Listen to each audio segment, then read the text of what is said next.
Good morning students, कैसे हैं आप सब।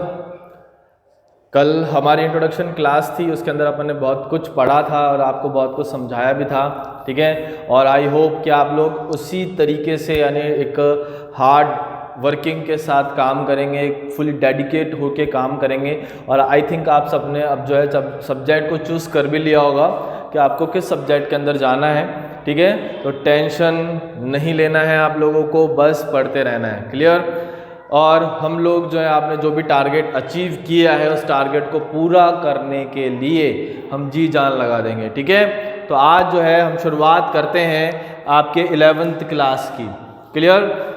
तो 11th क्लास के बारे में कुछ जान लेते हैं, उनके कुछ जो सिस्टम है वो देख लेते हैं, क्या क्या सब अपन पढ़ने वाले हैं वो देख लेते हैं, और आज के चैप्टर के अंदर हम क्या क्या पढ़ेंगे, ठीक है, वो करते हैं आज। ओके, तो स्टार्ट करते हैं। तो 11th क्लास की अगर हम बात करते हैं, क्लास 11th,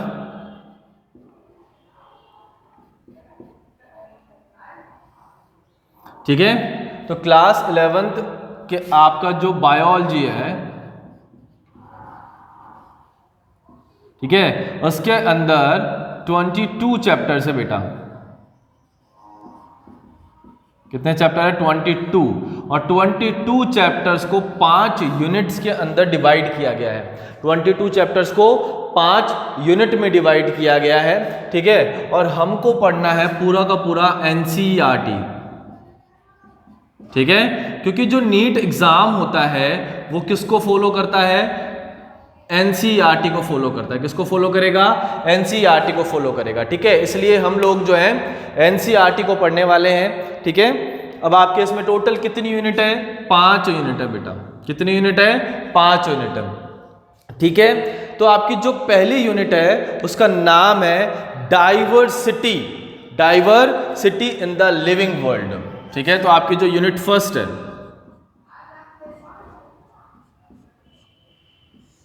ओके, उसका नाम क्या है? डाइवर्सिटी इन द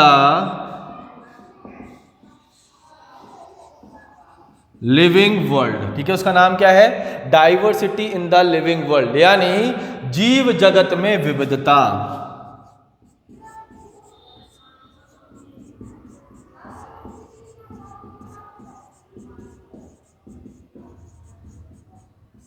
इसका नाम क्या है? जीव जगत में विविधता, ठीक है। Diversity in the living world, जीव जगत में विविधता, ठीक है। तो इसके बारे में अपन देखते हैं। देखो बेटा कि जब भी आप अपनी एनसीईआरटी को खोलोगे, ठीक है, तो हर यूनिट के स्टार्टिंग में एक साइंटिस्ट का डिस्क्रिप्शन दे रखा है, एक वैज्ञानिक के बारे में पूरा वर्णन कर रखा है, ठीक है। उसको जरूर से पढ़ना है। क्यों? क्योंकि नीट में कई बार वहां से भी क्वेश्चंस आ जाते हैं, ठीक है। मैंने क्या बोला? वापस से सुनना कि हर यूनिट जैसे ही अपन स्टार्ट करेंगे, ठीक है, हर यूनिट को जैसे अपन स्टार्ट करेंगे तो उससे पहले एक साइंटिस्ट का, एक वैज्ञानिक का पूरा डिस्क्रिप्शन दे रखा है, ठीक है। और उसके बारे में भी हमको पढ़ना है। क्यों? क्योंकि वहां से भी कई बार जो है क्वेश्चन पूछे गए हैं नीट में से, ठीक है। तो अपन लोगों को नीट के लिए एनसीईआरटी को फॉलो करना है और एनसीईआरटी की एक भी लाइन को मिस नहीं करना है, ठीक है। क्यों? क्योंकि एनसीईआरटी की हर एक लाइन हो सकता है एक क्वेश्चन हो, ठीक है। और अपन को एक भी क्वेश्चन मिस नहीं करना है, बहुत अच्छे से पढ़ना है, एक एक लाइन को पढ़ना है, बहुत समझ के पढ़ना है, ठीक है। स्टार्टिंग में हम धीरे धीरे पढ़ेंगे, डोंट वरी, आपको समझ में आ जाएगा, क्लियर। तो अपन देखते हैं। तो पहली यूनिट अपने diversity in the living world, और आपकी जो पहली यूनिट के अंदर जो साइंटिस्ट के बारे में दे रखा है, उन साइंटिस्ट का नाम है अर्नेस्ट मेयर। उन साइंटिस्ट का नाम क्या है?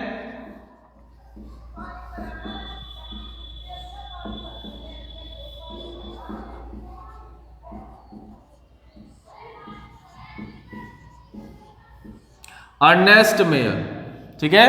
इनके जन्म की बात करें तो इनका जन्म हुआ था 5 जुलाई 1904 के अंदर, 5 जुलाई 1904 के अंदर, ठीक है। 5 जुलाई 1994 को इनका क्या हुआ था? जन्म हुआ था, ठीक है। जो अर्नेस्ट मेयर है उनको 20वीं शताब्दी का डार्विन कहा जाता है। मोस्ट इंपॉर्टेंट, कई बार क्वेश्चन पूछा गया है यहां से कि 20वीं शताब्दी का डार्विन किसको कहा जाता है, या फिर आप बोल सकते हैं कि अर्नेस्ट मेयर को क्या कहा जाता है। ठीक है, तो अर्नेस्ट मेयर को क्या कहा जाता है, 20वीं शताब्दी का डार्विन।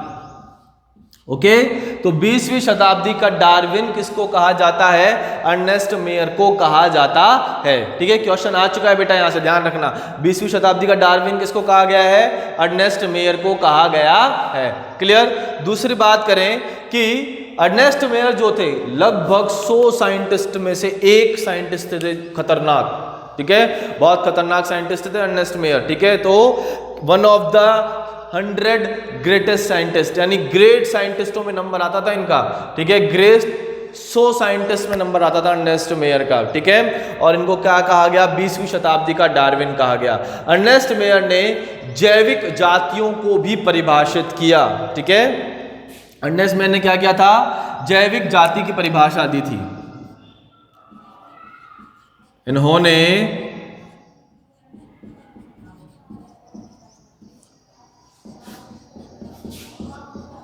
जैविक जाति की परिभाषा दी। ठीक है, क्या किया था इन्होंने, जैविक जाति की परिभाषा दी थी। Biological concept of species. ठीक है, बायोलॉजिकल कॉन्सेप्ट ऑफ स्पीसीज, जैविक जाति की परिभाषा इन्होंने प्रस्तुत की थी। ठीक है, होती क्या है जातियां। ठीक है, बायोलॉजिकल स्पीसीज होती क्या है कि देखो, दो मेंबर, ठीक है, दो मेंबर है, दोनों आपस में जनन कर सकते हैं, और जनन करने के बाद जो उनसे होने वाली संतति है वो भी जनन करने में सक्षम हो। इसका मतलब ये दोनों मेंबर क्या है, एक ही जाति के सदस्य हैं। क्या है ये, एक ही जाति के सदस्य। देखो ये दोनों हैं, अभी तक अपन को पता नहीं है कि ये एक जाति के सदस्य हैं या नहीं है। ठीक है, तो इन दोनों के बीच में जनन हुआ। ओके, और जनन होने के बाद इनकी संतति हुई। ठीक है, अब ये संतति भी क्या है, जनन करने में अगर सक्षम है, ये संतति भी जनन करने में सक्षम है, तो ये दोनों एक ही जाति के सदस्य हैं। क्या है, ये दोनों एक ही जाति के सदस्य हैं। ठीक है, और एक बार देख लो, देखो ये जो है दोनों क्या है, दो मेंबर है अपने पास में, दोनों आपस में जनन कर रहे हैं, और जनन करने के बाद इनकी संतति यहां पर पैदा हो गई। क्या हो गई, इनकी संतति पैदा हो गई। अब ये संतति भी क्या है, आगे जनन कर रही है। ठीक है, तो ये दोनों सदस्य एक ही जाति के हैं, और अगर ये आगे जनन में पार्टिसिपेट नहीं कर रही है, ठीक है, तो ये दोनों सदस्य एक जाति के नहीं है। ये दोनों सदस्य एक जाति के नहीं है। समझ में आ गया, किलर विजुअलाइजेशन बताया बेटा। ठीक है, पूरा का पूरा किलर विजुअलाइजेशन 3D में आपको पूरा बायोलॉजिकल कॉन्सेप्ट बता दिया है मैंने। क्लियर। ओके, तो 20 शताब्दी का डार्विन कहा जाता है अर्नेस्ट मेयर को। इन्होंने जैविक जाति की परिभाषा इन्होंने दी थी। यहां तक समझ में आ गया, कोई दिक्कत। और इनको ट्रिपल क्राउन ऑफ बायोलॉजी भी कहा जाता है। अर्नेस्ट मेयर को क्या कहा जाता है, ट्रिपल क्राउन ऑफ बायोलॉजी। ठीक है, ट्रिपल तो आप जानते ही हो, 3। ठीक है, क्राउन मतलब ताज।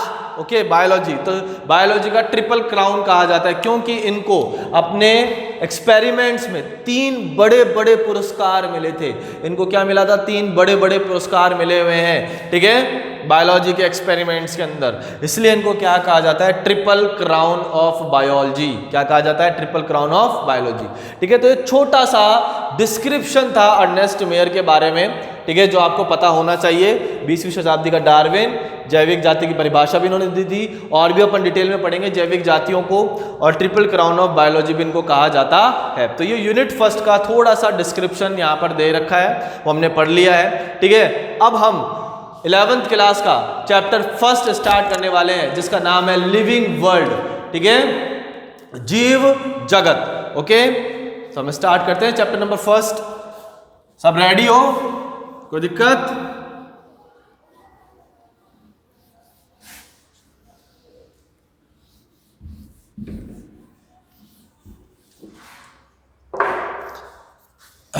चैप्टर नंबर फर्स्ट, बहुत आराम से पढ़ेंगे बच्चा। और चैप्टर नंबर फर्स्ट का नाम है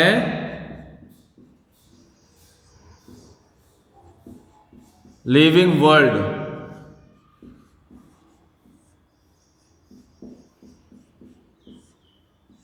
जीव जगत। ठीक है, देखो बायोलॉजी के अंदर क्या है बेटा, कुछ टर्मिनोलॉजी आपको इंग्लिश में ध्यान रखने, ऐसा नहीं है कि आप स्पेलिंग्स को ध्यान रखो या मीनिंग्स को ध्यान रखो, बट अभी अपन 11th क्लास में स्टार्टिंग में अपन पढ़ रहे हैं, तो आप कोशिश करो कि हमको इंग्लिश टर्मिनोलॉजीज याद हो जाए। क्यों बेटा? क्योंकि इंग्लिश टर्मिनोलॉजी एक तो बहुत ईजी पड़ती है, दूसरा जब आप आफ्टर 12th करोगे, ठीक है, तो आपको इंग्लिश मीडियम के अंदर ही बुक्स अवेलेबल हो पाएगी बहुत सारी, ठीक है, और ज़्यादातर जो लेक्चर होते हैं वो इंग्लिश मीडियम में होते हैं, तो इसलिए आपको डिफिकल्टीज ना आए। ठीक है, इसलिए अभी से अपन स्टार्ट करते हैं ना, तो मैं हिंदी और इंग्लिश दोनों में लिखूंगा, आप भी लिख लीजिए।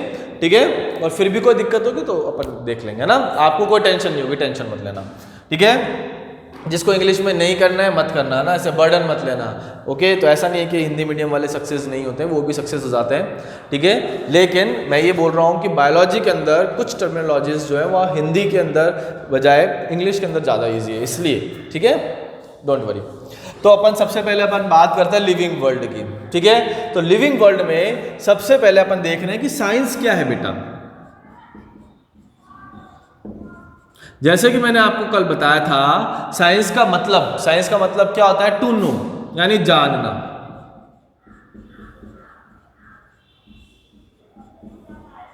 साइंस का मतलब क्या हो गया?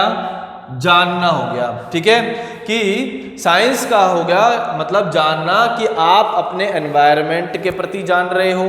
ठीक है, आप अपने बॉडी सिस्टम के प्रति जान रहे हो, प्लांट्स के बारे में आप जानकारी प्राप्त कर रहे हो। ठीक है, किसी के बारे में भी अगर आप जानकारी प्राप्त, अगर आप ज्योग्राफी के बारे में जानकारी प्राप्त करते हैं या हिस्ट्री के बारे में जानकारी प्राप्त करते हैं, तो अपन उसको बोल देते हैं ना सोशल साइंस, SST। ठीक है, तो वहां पर आप क्या कर रहे हो? जानकारी प्राप्त कर रहे हो, और जहां जानकारी प्राप्त कर रहे हैं वो क्या हो जाता है? साइंस हो जाता है। ठीक है, अब साइंस जो है वो लैटिन भाषा का एक शब्द है। साइंस जो है लैटिन भाषा के शब्द साइंसिया से लिया गया है। ठीक है, साइंस जो शब्द है, ठीक है, वो लैटिन भाषा का एक शब्द है साइंसिया, उससे बना है बेटा।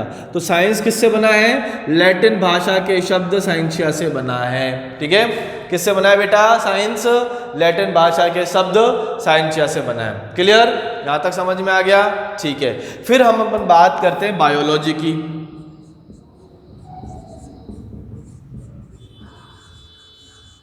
बायोलॉजी को बोलते हैं अपन जीव विज्ञान।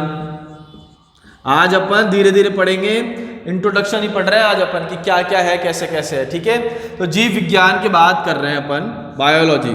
ठीक है, तो जीव विज्ञान जो शब्द है वो 2 ग्रीक शब्दों से मिलकर बना हुआ है। ठीक है, तो ये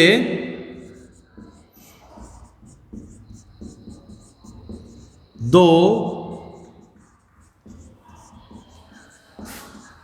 ग्रीक शब्दों से मिलकर बना है।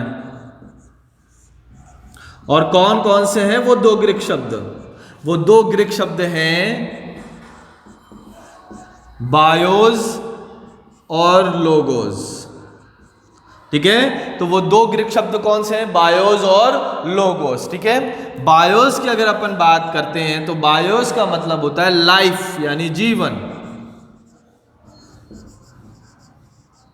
ठीक है, और लोगस का मतलब होता है स्टडी, यानी अध्ययन।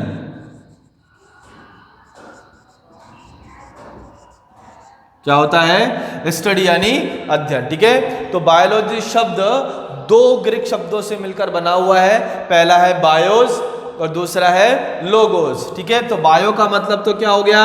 लाइफ यानी जीवन, और लोगोस का मतलब क्या हो गया? स्टडी यानी अध्ययन। अगर किसी भी शब्द मतलब टर्मिनोलॉजी के आगे लॉजी लग जाता है, लॉजी इसका मतलब होता है अध्ययन। ठीक है, तो स्टडी ऑफ लाइफ, तो इसको अपन क्या लिख सकते हैं? जीवन का अध्ययन, स्टडी ऑफ लाइफ। ठीक है। जीवन का अध्ययन ही क्या कहलाता है? बायोलॉजी कहलाता है। जीवन का अध्ययन ही क्या कहलाएगा? बायोलॉजी कहलाएगा, ठीक है। आज के टाइम पे यानी मॉडर्न साइंस जो है अपनी, उसमें बायोलॉजी को रिप्लेस कर दिया गया और इसकी जगह लाइफ साइंस कर दिया गया है। क्या कर दिया गया है? लाइफ साइंस, ठीक है। क्यों? स्टडी ऑफ लाइफ है, इसलिए इसको बोल दिया गया लाइफ साइंस। यहां तक आ गया समझ में? ठीक है। अब अपन बात करते हैं बायोलॉजी की। तो बायोलॉजी में और कौन कौन सी ब्रांचेज है? बायोलॉजी शब्द दिया किसने, वो देखते हैं सबसे पहले, ठीक है। तो सबसे पहले अपन बात करते हैं कि बायोलॉजी शब्द दो ग्रीक शब्दों से मिलकर बना हुआ है, लेकिन बायोलॉजी शब्द दिया किसने, ठीक है। तो बायोलॉजी शब्द का प्रतिपादन, तो बायोलॉजी शब्द जो है, ठीक है, उसका प्रतिपादन किसने किया था? दो साइंटिस्ट ने किया था। कौन कौन से ने? लैमार्क ने और ट्राइवेरेनस ने।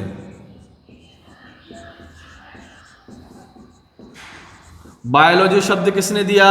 लैमार्क और ट्राइवेरेनस, ठीक है, ध्यान रखना। बायोलॉजी शब्द किसने दिया था? लैमार्क ने दिया था और ट्राइवेरेनस ने दिया था 1802 के अंदर। ओके, तो बायोलॉजी शब्द किसने दिया? लैमार्क और ट्राइवेरेनस ने। ओके, अब अपन बात करते हैं फादर ऑफ बायोलॉजी की, कि बायोलॉजी के जनक कौन है, ठीक है। फादर ऑफ बायोलॉजी यानी जीव विज्ञान के जनक कौन है? तो जीव विज्ञान के जनक है बेटा अरस्तु।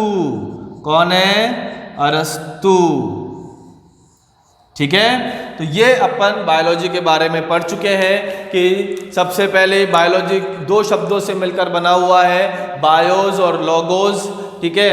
बायोस का मतलब होता है लाइफ और लोगोस का मतलब होता है स्टडी, ठीक है। बायोलॉजी शब्द किसने प्रतिपादित किया था? लैमार्क और ट्राइवेरेनस ने 1802 में प्रतिपादित किया। और फादर ऑफ बायोलॉजी कौन है? फादर ऑफ बायोलॉजी कौन है? अरस्तु, ठीक है। अरस्तु जो है उसको अपन जीव विज्ञान का जनक कहते हैं। यहां तक समझ में आया? ठीक है, फिर उसके आगे पढ़ते हैं अपन। ओके,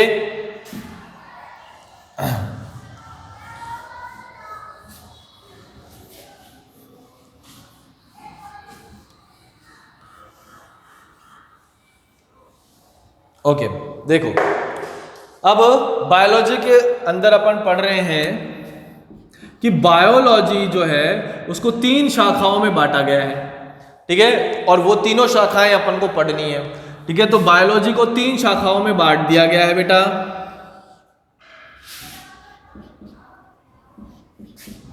बहुत इजी सब्जेक्ट है, डोंट वरी, हम बहुत अच्छे से पढ़ा रहे हैं इसलिए बहुत इजी लगेगा आपको। तो बायोलॉजी को 3 शाखाओं में बांट दिया बेटा। पहली जो शाखा है वो है बॉटनी। नाम सुना है आपने बॉटनी, जिसको अपन बोलते हैं वनस्पति विज्ञान, ठीक है। दूसरी शाखा है जूलॉजी, ओके, जिसको अपन बोलते हैं जंतु विज्ञान, ओके। और तीसरी शाखा है माइक्रोबायोलॉजी यानी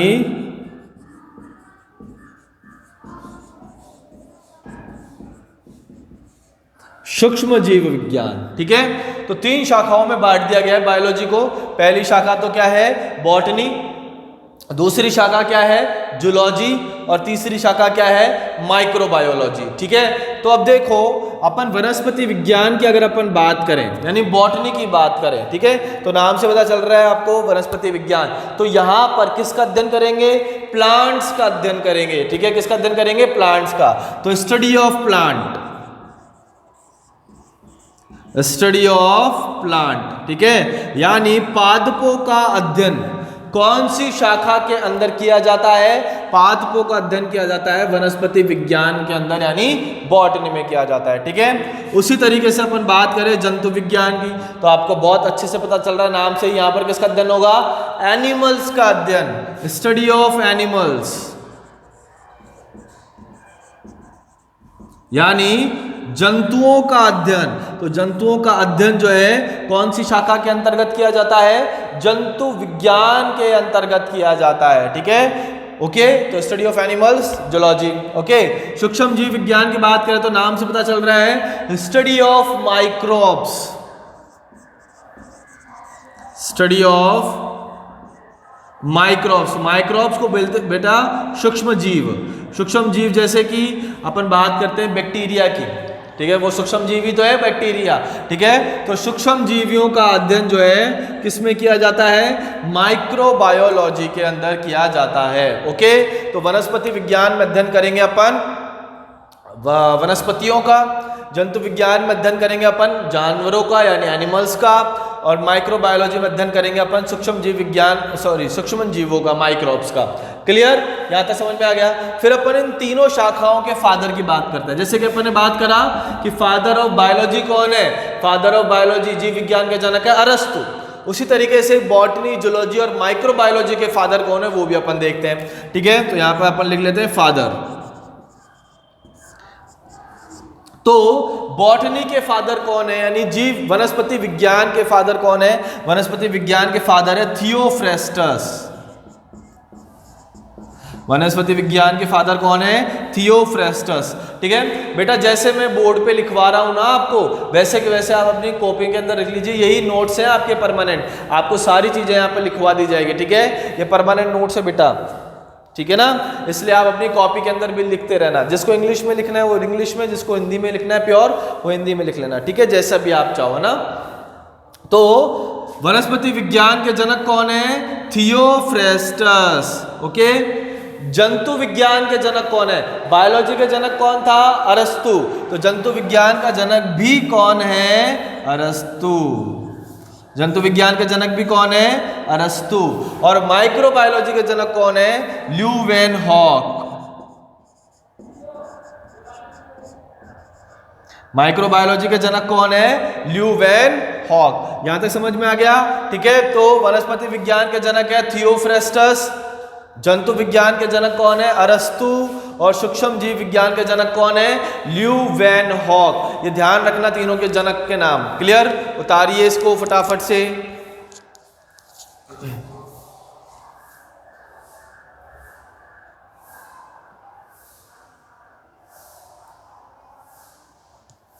ओके, फिर इसके अंदर अपन अगर इंडियन साइंटिस्ट की बात करते हैं तो गॉड ऑफ मेडिसिन, ठीक है, औषधियों का जनक कौन है? गॉड ऑफ मेडिसिन, औषधि विज्ञान का जनक।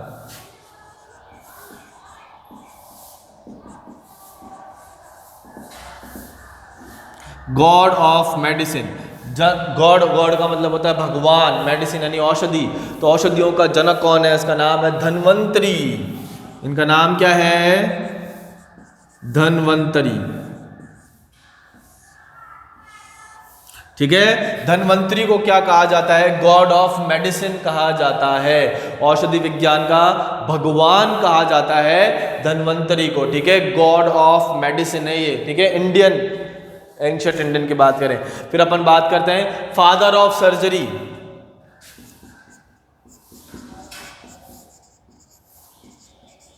सर्जरी जानते हो ना? सर्जरी का मतलब आप बनने वाले हो सर्जन।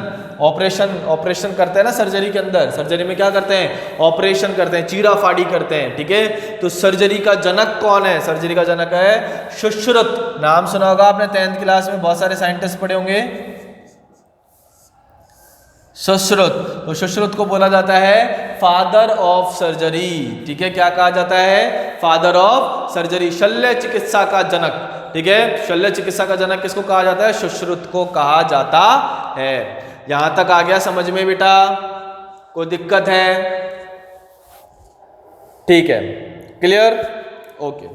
अब जो है अपन बायोलॉजी के लेवल्स के बारे में पढ़ते हैं। आज सारी क्लास जो है अपन इंट्रोडक्शन पढ़ेंगे, या आपके एनसीईआरटी में कहीं पे भी नहीं दे रखा है बेटा, एनसीईआरटी में नहीं है आपके ये। ठीक है, लेकिन हमको पढ़ना है, हमको ये पता होना चाहिए कि बायोलॉजी क्या है, बायोलॉजी शब्द किसने दिया, बायोलॉजी को कितनी शाखाओं में बांटा गया है, उनके जनक कौन कौन है, ये अपन को पता होना चाहिए। ठीक है, क्योंकि अपन जो है 0 से स्टार्ट कर रहे हैं और अपन टॉप तक पहुंचेंगे। ठीक है ना, इसलिए सब कुछ पढ़ना है अपन को, सब आना चाहिए अपन को बायोलॉजी के अंदर, ठीक है। ओके, ठीक है। अब अपन बायोलॉजी के कुछ लेवल देख लेते हैं, ठीक है। ये भी आपके एनसीईआरटी के अंदर नहीं है, इसको मैं समझा देता हूं, बट ये क्या क्या होता है, कैसे कैसे होता है ना। तो लेवल ऑफ बायोलॉजिकल ऑर्गेनाइजेशन यानी जैविक संगठन के स्तर पढ़ रहे हैं यहां पे अपन, है ना।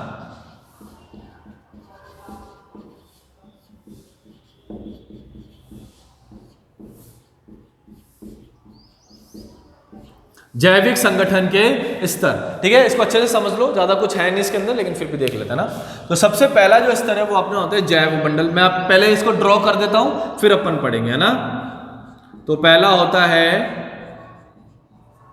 जैव मंडल, फिर आता है पारिस्थितिकी तंत्र। सब नाम सुन रखे हैं आपने।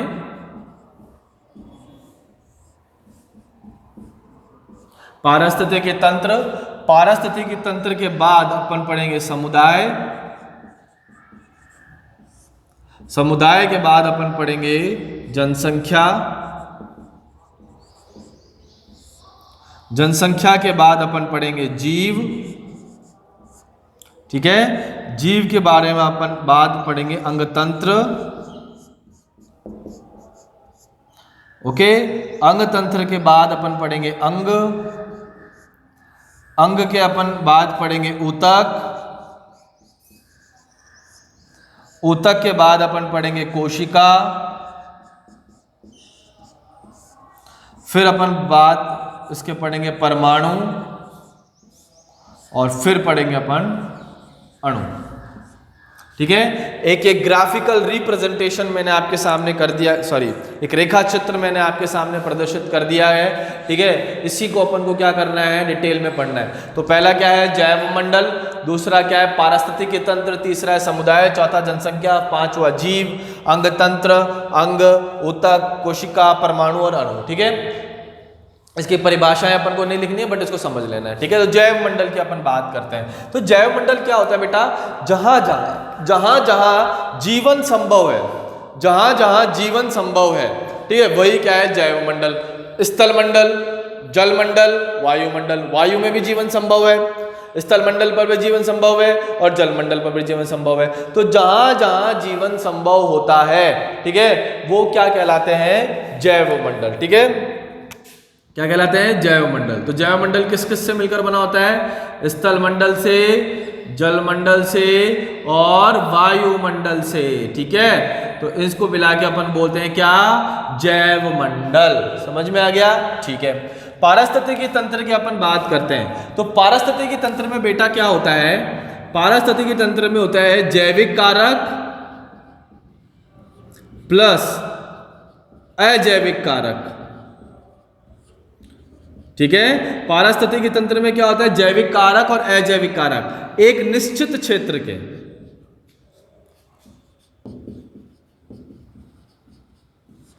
ठीक है। तो एक निश्चित क्षेत्र में पाए जाने वाले जैविक और अजैविक कारकों के बीच जो संबंध है उसी को अपन बोलते हैं पारिस्थितिकी तंत्र। तो जैविक कारक में तो सारे प्लांट्स आ जाएंगे, सारे एनिमल्स आ जाएंगे एक निश्चित क्षेत्र के, ठीक है। जैसे अपना रूम है, इस रूम के अंदर जो है जितने भी प्लांट है, एनिमल्स हैं, जो भी हैं, ठीक है, तो उन सब का, और एनवायरनमेंट, अजैविक कारक में आ जाएगा लाइट, टेम्परेचर, ठीक है, हवा, पानी, ठीक है। तो जैविक कारकों का एक निश्चित क्षेत्र में जैविक कारकों का अजैविक कारकों के साथ क्या संबंध होता है, वही कहलाता है पारिस्थितिकी तंत्र, ठीक है। समुदाय की बात करें तो समुदाय के अंदर अपन सिर्फ और सिर्फ लेते हैं जैविक कारकों को। समुदाय में अपन सिर्फ और सिर्फ क्या लेते हैं, जैविक कारकों को, वो भी निश्चित क्षेत्र के। तो एक निश्चित क्षेत्र के सभी जैविक कारक मिलकर क्या बनाते हैं, समुदाय बनाते हैं। एक निश्चित क्षेत्र के सभी जैविक कारक मिलकर क्या बनाते हैं, समुदाय बनाते हैं, ठीक है। जनसंख्या की अगर अपन बात करते हैं तो जनसंख्या क्या है, एक ही जाति के बहुत सारे क्या मेंबर, एक ही जाति के बहुत सारे मेंबर क्या बनाते हैं, जनसंख्या। एक ही जाति के अनेक सदस्य,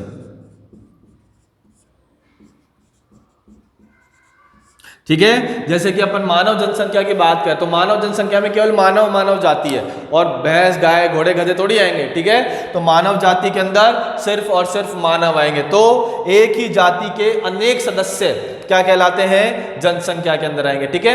अब उस जनसंख्या का प्रत्येक सदस्य क्या कहलाएगा, जीव। जैसे मानव जनसंख्या की बात करें तो मानव जनसंख्या के अंदर सिंगल मेरी बात करते हैं, मैं एक जीव हूं, आपकी बात करें आप एक जीव है, और किसी की बात करें तो वो भी एक जीव है, ठीक है।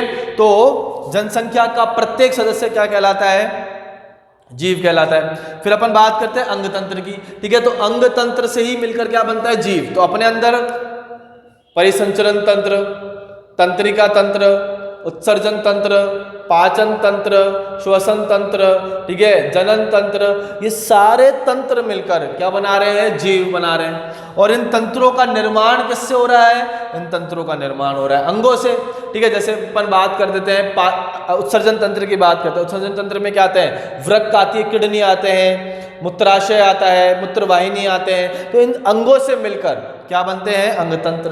अंग किससे मिलकर बनते हैं, ऊतक से। ऊतकों का समूह क्या कहलाता है, अंग कहलाता है, ठीक है। ऊतक किससे मिलकर बने होते हैं, कोशिका से मिलकर बने हुए होते हैं। कोशिका परमाणु से मिलकर बनी होती है, परमाणु किससे मिलकर बने होते हैं, अणु से, ठीक है। तो सबसे छोटा क्या है, अणु। तो दो या दो से अधिक अणु मिलकर क्या बनाएंगे, परमाणु। दो या दो से अधिक परमाणु आपस में मिलकर कोशिका, ठीक है। दो या दो से अधिक कोशिकाएं मिलकर एक ऊतक बनाती है। दो या दो से अधिक ऊतक मिलकर एक अंग बनाते हैं, ठीक है। दो या दो से अधिक अंग मिलकर क्या बनाएंगे, अंग तंत्र बनाएंगे, ठीक है। बहुत सारे अंग तंत्र मिलकर एक जीव बनाते हैं। एक ही जीव बहुत सारे जब हो जाए तो वो एक जनसंख्या कहलाती है। जब बहुत सारी जनसंख्याएं मिल जाए समुदाय बन जाएगा, ठीक है। और उन जनसंख्याओं के साथ, उस समुदाय के साथ अगर अपन अजैविक कारक को भी जोड़ दें तो पारिस्थितिकी तंत्र बन जाएगा। और जब बहुत सारे पारिस्थितिकी तंत्र को जोड़ दें तब क्या बन जाता है, जैव मंडल बन जाता है। क्या बन जाएगा बेटा, जैव मंडल बन जाएगा, ठीक है। तो अगर अपन देखें कि आणविक स्तर पर सबसे छोटी इकाई कौन सी है, ठीक है। तो देखो यहां पर आणविक स्तर पर सबसे छोटी इकाई, तो आणविक स्तर पर सबसे छोटी इकाई क्या है, अणु। आणविक स्तर पर सबसे छोटी इकाई क्या है, अणु, ठीक है। फिर अपन देखते हैं सूक्ष्मदर्शी स्तर पर।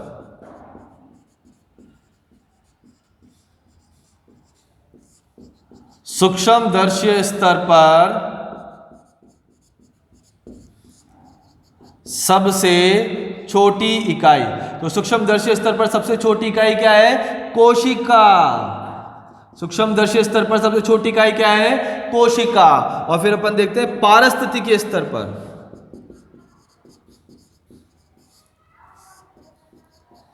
पारिस्थितिकी स्तर पर सबसे छोटी इकाई, तो पारिस्थितिकी स्तर पर सबसे छोटी इकाई क्या है बेटा, जीव। उतार लेना इसको, ठीक है। तो आणविक स्तर पर सबसे छोटी इकाई क्या है, अणु। सूक्ष्मदर्शी स्तर पर सबसे छोटी इकाई क्या है, कोशिका। और पारिस्थितिकी स्तर पर सबसे छोटी इकाई है जीव, ठीक है। आपको समझ में आ गया होगा यहां तक, ओके। कल अपन चैप्टर को और आगे स्टार्ट करेंगे, ठीक है। यहाँ तक अपन ने इस चैप्टर के बारे में बहुत अच्छे से पढ़ लिया, उसकी नींव मजबूत कर ली अपन लोगों ने, ठीक है। तो आपको सब कुछ पता हो चुका है बायोलॉजी के बारे में। अब हम लिविंग वर्ल्ड को स्टार्ट करेंगे कल से, ठीक है। Thank you so much, okay. ऐसे ही पढ़ते रहना, ठीक है। और जो भी प्रॉब्लम आए आप स्कूल का एक ग्रुप का स्कूल ग्रुप का स्कूल के बच्चों का एक व्हाट्सएप ग्रुप बना रखा है बच्चों, ठीक है। तो उसके अंदर आप अपने कमेंट बॉक्स के अंदर कमेंट कर दीजिएगा कि हमको ये चीज़ वापस से समझाओ सर, वापस से रिपीट करो, ठीक है। तो हम नेक्स्ट क्लास के अंदर उसको रिपीट कर देंगे, तो टेंशन ना लेना, ठीक है। Okay, all the best, thank you.